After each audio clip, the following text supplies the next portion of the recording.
AITA for tricking my husband into eating the food I cooked by making him think his mom sent it. My husband Mickey loves his mom's cooking. He always praises her for the food she makes and even mentioned it in his groom speech at the wedding. I consider myself a good cook. In fact, I'm going to just say that I'm even better than his mom. But the problem is he doesn't even want to try my cooking or give me a chance to prove it. I thought this would change after marriage, but 5 months later nothing's changed. What does he eat if he's not eating what I'm cooking? He has requested that his mom send him a meal every day to eat for dinner after getting off work, except for the weekend where we go over to her house and eats breakfast, lunch, dinner and dessert there. Every single day he'd come home and ask if his mom sent him a meal. I grew irritated of this, and whenever I try to offer him to taste any of the wasted food I cook, he'd lay in bed and say he's full. So I came up with an idea. I cooked him the same meal his mom sent him that day and put it aside till he got home.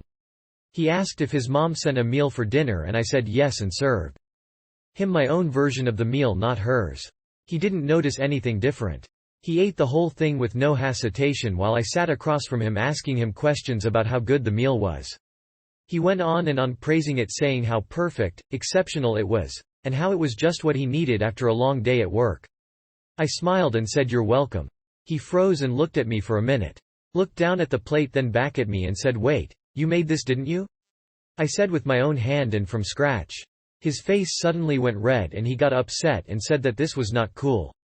I told him he never even gave me a chance to show him how good my cooking is and that he's probably just used to his mom's cooking and is rejecting any other alternatives, which is unfair to me. He said that I shouldn't have lied to him and basically tricked him into eating food that he had no idea where it came from. I said he liked it and admitted that it was good, so what's the issue? He got up from his seat, threw the napkin and said that I was unbelievable, then walked out. He got quiet the rest of the evening, then posted about it on his FB in a vague post about being tricked into eating someone's food like that. I felt guilty and bad, thinking maybe I really shouldn't have done this, but I was frustrated with how he kept turning down every meal I tried to cook him and then say no thanks, I prefer mom's food. AITA?